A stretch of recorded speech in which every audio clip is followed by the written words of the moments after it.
it's been a really tough year. They could be a playoff team. Instead, they're probably going to be near or in the top 10 picks for the NFL draft. What's up, everybody? Adam Kramer here with the Game Day, ready to do a little stock up, stock down, and stock to watch before I get into it. A reminder, follow us across social media when it comes to the Game Day. We're just getting started. Really, really awesome stuff, especially if you're into picks against the spread and gambling. I do a podcast every week with Marcus Mosier. We've been on a little bit of a heater, just saying. A lot of Phillip Rivers talk. I don't know if that's going to deter you, but there is some of it, and it's fun, it's lighthearted, but it's also informative. So before you make your picks for the week, check us out, hear what we have to say, tell us where you disagree. You can jump in on the debate we do every week. We have a lot of fun, so check that out if you haven't already. Okay, so stock up. Always start positive. It's just the mantra around here. I'm not going to go with something fantasy related, but if you had Patrick Mahomes, if you had Tyreek Hill, I would imagine that would be a very good stock up opportunity. Too easy. Now, stock up for me this week is the Sportsbooks. They had themselves a week, which means likely, by the way, that you did not. When you went to the window this week, unless you're a contrarian bettor like myself, and I wasn't all over these games, I should say, okay? I wasn't. There were some of them that the lines that just kind of scratched my head. But some of these games this week were very, very public, had a lot of public action on their side. David Purdom, who writes for ESPN, does a great job for them, pointed out some of the most public games, and here's what they were. The Giants, -6.5 versus Cincinnati. The Cardinals, -1 against the Pats. The Chiefs, -3.5 against Tampa. The Browns, -7 against the Jaguars. The Raiders, -3.5 against Atlanta, which is actually hilarious just reading that, knowing what the score is, and we'll talk about it in a sec. And the Dolphins, -7.5 against the Jets. The Giants, they barely won against Cincinnati. The Cardinals lost outright to the Patriots, even though Cam Newton's game was pretty disastrous. Didn't throw for a touchdown, less than 100 yards, 2 interceptions. That's just an odd Patriots game. The Chiefs, -3.5. That looked good for a long, long time. Brady threw a couple of picks. Tampa Bay snuck in. Bit of a late backdoor cover, even though the Chiefs got the win. The Browns, it was in a dogfight with the Jaguars all day. As a Jets fan, I was hoping the Jags were going to find a way to pull that out. Some really questionable play calling, going for a 2-point convert.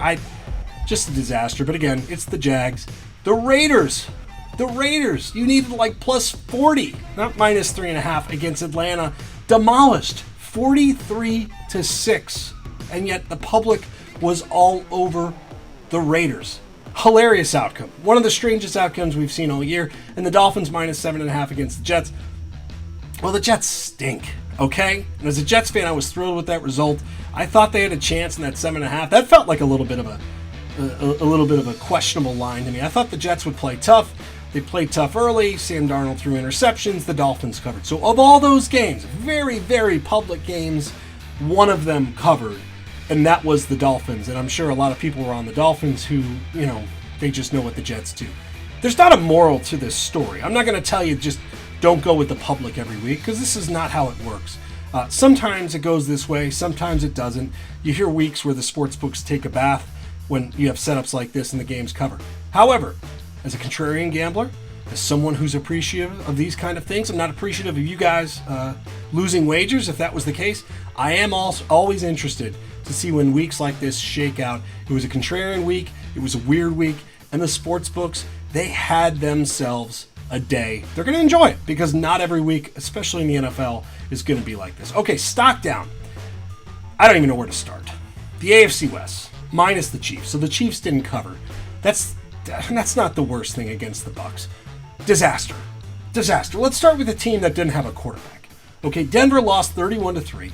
They were down their quarterbacks, Drew Lock, Brett Rippon, and Blake Bortles, due to COVID-19 contact tracing. Not good. Hopefully everybody's okay. Not good. They pulled Kendall Hinton. Got to make sure I get that right. I got to skip the practice squad, Wake Forest wide receivers, pseudo quarterbacks. They pulled him out there. Okay? And I give this guy a lot of credit, by the way. That's not a great position. You're starting in an NFL game. Well, he goes 1 for 9, 13 passing yards, couple interceptions.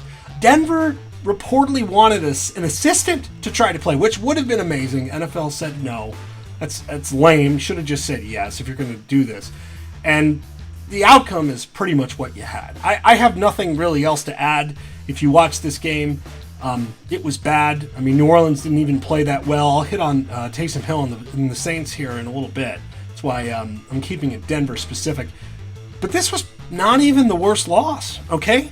It's not. This may be the third worst loss. Let's go to the Chargers. Nah, maybe the second worst. The Chargers lost to the Bills 27-17. Okay, there's no shame in that. Buffalo, 8 wins.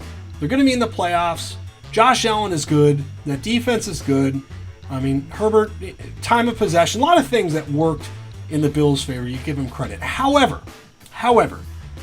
Hail Mary at the end of the game, or near the end of the game. Justin Herbert throws it up there. San Diego gets down, has a chance to at least make it a one-possession game. The likelihood of them winning is very, very small, but they got a shot. They call 2 run plays to end the game, including one of the strangest quarterback sneaks where the offensive line thought they were pass protecting. It's one of the most bizarre plays you've ever seen. It looks like there's a glitch. It's like a video game. Something is broken. And if you're wondering what the success on it was, it did not go well. Anthony Lynn, by the way, reminder that Justin Herbert was not supposed to start this year. It was going to be Tyrod Taylor. A botched medical procedure put Justin Herbert in. It's been a really tough year. They could be a playoff team. Instead, they're probably going to be near or in the top 10 picks for the NFL draft. Herbert is a star. I don't think Anthony Lynn is probably going to be around to see it. The end of this game, just a mess. It's just a mess. It's hard to put it in words, even though it was going to be an L no matter what. The end of this game made that L so much worse, and it probably didn't do Lynn many favors. Finally, the Raiders. I don't know what else to say. We talked about this up top with stock up when it comes to the public money and everybody on Atlanta cashing. This was a nightmare. A couple of weeks ago, I put I almost said Oakland, caught myself. I put Las Vegas in a stock to watch, right? Heading into the Chiefs game, playing pretty well, had beat Kansas City, Josh Jacobs, Derek Carr, playing okay, not turning the ball over. This was like the opposite of that, okay? They rushed for 40 yards with one of the best running backs in the game on 14 carries. Derek Carr with a pick, 0 touchdowns. They had 5 turnovers. 5 turnovers. 5 turnovers. 4 of them fumbles. And Atlanta, who's gotten a bit hot of late, just absolutely crushes them as an underdog. 43. A 40 burger. Nathan Peterman got in this game.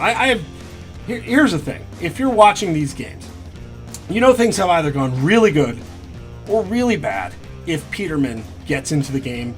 And the answer in this one was really, really bad. That's like the equivalent in baseball of bringing in like your backup left fielder to throw an inning of bullpen in that like 15-1 game. Not good at all. Not good for the division. Very differently bad, but bad collectively. And finally, stock to watch. Taysom Hill. I don't know what we should do here. Okay, I don't know what exactly we should do here. Now, a little backstory. I did a story on Taysom Hill when he was at BYU in college. And I remember meeting him. And I was absolutely it was striking how big this guy was. Good dude, great athlete, really unique player. And I like how New Orleans has used him. I get it's a little cachet now. It's not as fun as it used to be, the quarterback that plays special teams and all that. I get it. It's a little tiresome. We've kind of exhausted it. Sean Payton has kind of, overused it. People are done with it. He's got 2 starts. He's got 2 wins. New Orleans is 9-2. They've outscored the teams in the last 2 weeks. The Saints have outscored Denver and Atlanta 55-12. Granted, Denver did not have a quarterback. Against Denver, 9 of 16, 78 yards, interception, 2 rushing TDs. Just didn't look good. The score was fine. The outcome is great. Hasn't looked great. Against Atlanta, 233 yards passing, 2 more rushing TDs. Had some ducks in there. Like you on a windy day when that vortex, you get it in the wrong wind and it just flies. There was a couple of those. Played all right. As an Alvin Kamara fantasy owner, he's just killing my mojo right now because it's just not meshing together. So this is where we are. I want to wait and see what happens. Now, Drew Brees fractured double-digit ribs, first and foremost. Ow. We know he's out at least 1 more week. Could potentially be longer than that. But what is New Orleans going to do if Taysom struggles? And I don't see him really developing as a passer anytime soon. I feel like we know what he's going to be. Potentially fine, potentially not. Really good runner. But is this what their offense can be? And if Drew Brees is going to be out, are they going to eventually go to Jameis? They play at the Falcons, who suddenly might be hot, or Falcons hot. Eagles, Chiefs, right? Schedule is not great. So what is the leash for Taysom Hill? Because Sean Payton has been stubborn on it. Do we see Jameis? How long is Brees is out? And then what is the ceiling on a guy like Taysom? What are we going to get after? I'm fascinated to see. Want him to do well.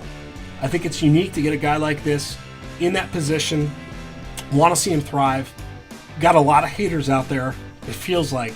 So I want to see him do well.